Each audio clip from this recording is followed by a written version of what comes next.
Hi friends, எல்லாம் எப்படி இருக்கீங்க? நம்ம வீட்டு தோட்டத்தில் என்னென்ன இருக்குது அப்படின்றத பார்க்கலாமா? லெமன் மரம் ஃபுல்லாக அறுவடை முடிஞ்சிருச்சு. இப்போ தான் குட்டி குட்டியாக லெமன் வந்து காய்ச்சிக்கிட்டு இருக்குது. அதுக்கப்புறமா இது மணத்தக்காளி கீரை. மணத்தக்காளி கீரை வந்து உடம்புக்கு ரொம்ப நல்லது.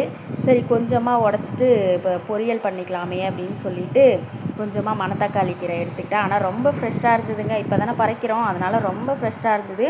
இதை வந்து வாரத்துக்கு 2 டைம் ஒரு டைம் எடுத்துக்குங்க. அப்போ தான் வயிற்றில் உள்ள இந்த புண்ணெல்லாம் ஆற்றுன்னு சொல்லுவாங்க. அதுக்கப்புறம் இது வந்து மாமரம் நம்மளுது கிடையாது, எடுத்த மாதிரி இருந்துச்சு. ஆனால் நல்லா இருந்துச்சுன்றதுக்காக இதை வீடியோ எடுத்தேன். இது வந்து மாமரம். இது வந்து சங்கு பூச்செடி. இப்போ வீட்டுக்கு உள்ளே வந்துட்டு இது வந்து அவரைக்காய் செடி வந்து காய் எரிஞ்சிட்டு போட்டிருப்போம் போல் இருக்குது. அது வந்து அப்படியே பொழைச்சிக்கிச்சு. இது வந்து வெத்தலை செடிங்க. ரொம்ப நாள் அப்படியே வளராமே இருந்துச்சுங்க. இப்போ தான் கொஞ்சம் கொஞ்சமாக அப்படியே வளர்ந்துட்டுருக்கு.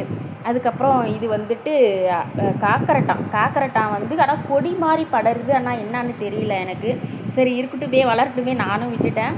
இது வந்து பப்பாளி மரத்தில் வந்து ஒரு 4-5 பிஞ்சு இப்போ தான் பூ வச்சிருக்கு. இது வந்துட்டு ஊசி கனகாம்பரம். பக்கத்துலேயே குட்டியாக ஒரு கருவேப்பிலை செடி. அதுக்கப்புறமா இது வந்து அந்திமல்லி கலர் வந்து அவ்வளோ அழகாக இருக்குங்க. இந்த கலர் சாயந்தர டைமில் பூத்துச்சுன்னா.